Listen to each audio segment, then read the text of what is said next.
Hey guys, I'm here at Indoor Eden on the Gold Coast in Coomera, and I'm going to check out what they have. It's a bit of a drive to get here, so I'm hoping that, considering they're marketing themselves as like this massive nursery, that I find some exciting or different stuff. But let's go see what they have. Outside the front entrance, they have like a bunch of mostly cactuses, and then I'm not really sure what was behind the cactuses because Azula was being a bit difficult at that stage. But the main attraction, in my opinion, is inside the entrance. It's like a big kind of warehouse type space, and they have an awesome range of pots, like probably the best range of small to medium sized pots that I've seen anywhere, that were like pretty cheap, really. Kind of like reject shop cheap, definitely cheaper than Bunnings. So, and they have these really cute little propagation stations. Again, that's cheap. I mean, I like to propagate with more than one stem per jar, so not really my style, but if you like those individual ones, then that's cheap. And they have a few of their indoor plants inside this area, but the main attraction is these pots. Like $4 for one of those pots is pretty nice. And then you go up in size and $10, that's pretty good. Like, I think I've bought pots that size for that price from like TK Maxx as well. But anywhere else, if you're kind of going somewhere to buy a full price pot, it's going to be more expensive. Oh, and yeah, of course, some people pulled us off and had to pat Azula. That happens every time I take her anywhere, which leads me to the next thing, actually.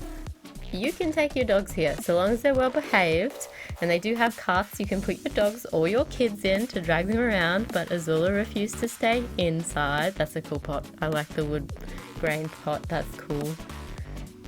So I had to just let her walk around because she just kept jumping out of the cart when I tried so hard to get her in there.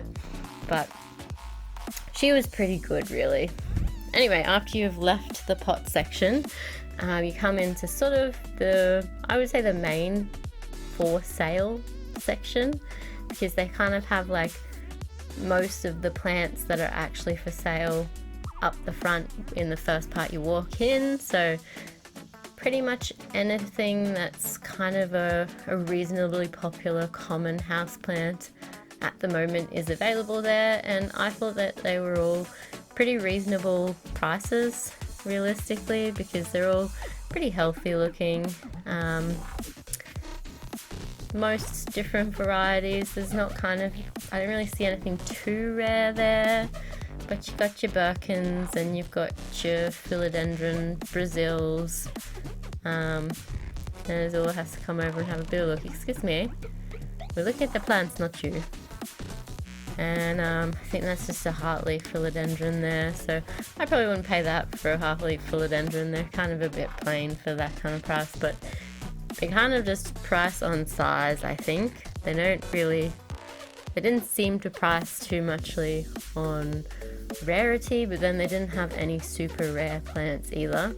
So I didn't pick anything up while I was there that day, which is a little bit sad. It's always sad to leave a nursery not with a new plant baby. But I don't have a very big house, so I'm starting to have to be a little bit judgmental or ruthless when it comes to what plants I actually take home. And so yeah, I often go home without one nowadays, but gotta look after my babies at home first. And then I think this is like the dragon tail pothos or something, which I've seen a bit around too, but it's not as common. Well, I guess it's getting common now. You kind of have their neon pothos looked really bad. I'm not gonna lie, the leaves on these guys look not very good. The begonias look great though. Like, it's a nice looking begonia, and I don't really know what a good price is for a begonia, but I would pay that. I'd pay $12 for that begonia. That looks pretty good. I don't know what that is. I'm not familiar with that plant. And then a row of other plants that I don't really know what they are. They look quite nice. Not my taste in plant, I guess. They look kind of like an old lady garden plant, which is fine if that's what you like. I'm not judging you, just saying that's what I see it as. Not that keen on that particular style. They do have some ferns. And I think a lot of these ones just here that we're walking past were not for sale. I don't know, couldn't read that tag, too quick. But there were lots in here that weren't for sale. Most of the stuff that was for sale was sort of closest to the potting shed, I guess you would call it. And then the further back you started to see more and more signs that said like too small to sell or just potted up or whatever. I didn't really fancy the health of their calatheas either. I mean, I know a lot of them are going to get brown tips when you bring them home and put them in your less ideal environment, but a lot of theirs kind of had brown tips. Anyway, they didn't have a lot of calatheas. So, yeah, so it's a pretty big nursery area, but in terms of plants actually for sale, it's probably less than, well, I would say it's definitely less than half of the whole nursery. You can see these ones here aren't for sale yet. They're not quite big enough to sell or whatever, so yeah. So like when they quote the size of the nursery, yeah, it's great. That is how big the nursery is, but it's not filled with plants for sale that size. There's still a few plants down the back that are the right size to be able to buy. So I mean, it's worth walking to the back because you have got some plants for sale down there. Maybe it is like half of the nursery is plants for sale and the other half is plants still growing. I don't know. I wasn't paying a ton of attention, I guess.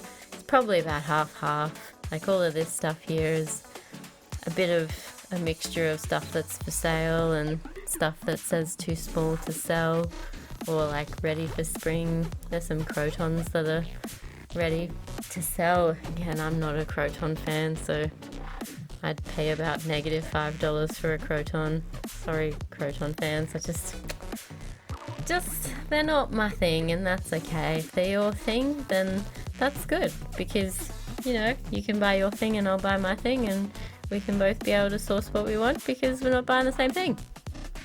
Done deal. I don't know what was going on with these rubber trees. They were all like partially lifted out of their pots, and I stood there thinking about it for a while, and I was like, I don't know what's going on there. None of them had prices on them, so I don't know if they were even for sale or whether they're in the process of fixing them. Maybe they're repotting them. I don't know. Just a strange sight to see.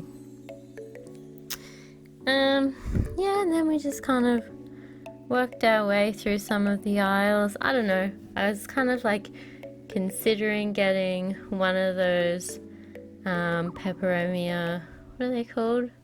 Obtusifolias, just in the marble. And I kind of was thinking about a pilea as well, but I've got my Peperonia polybotraya, which is kind of mixed in with the pileas in their section, yeah. And I was like, they're kind of the same plant really, aren't they? And I don't know if I want the same plant again and again and again, like,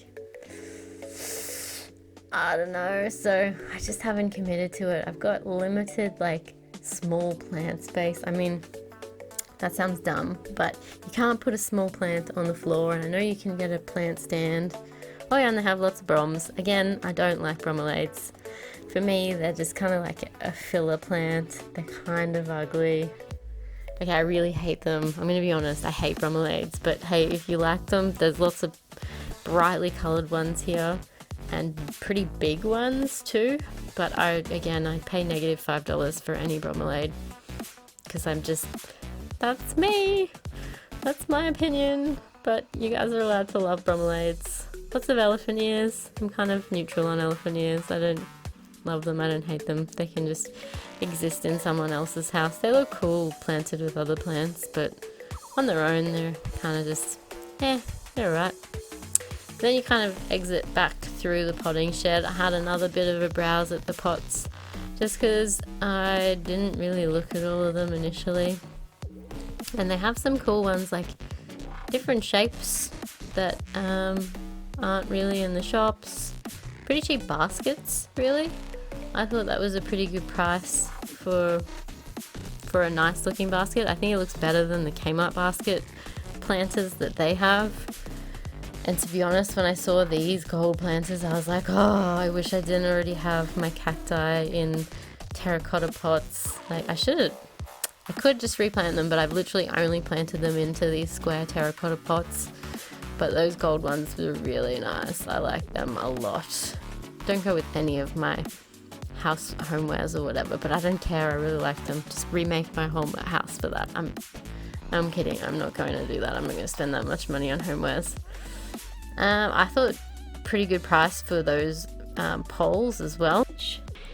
Overall, I think that was a pretty cool nursery trip, I guess. They have a lot of stuff that's going to be ready for spring, whenever that is, I guess. So maybe in another month or two they'll have a lot more stock that's actually on the shelf for sale. They didn't really have anything that I specifically wanted, but a lot of sort of standard houseplants and tons of big plants, and it's pretty cool to see that they're growing their own stuff. But would you go back, you reckon? I'd probably go back, but it was a bit of a drive, so maybe not for a while.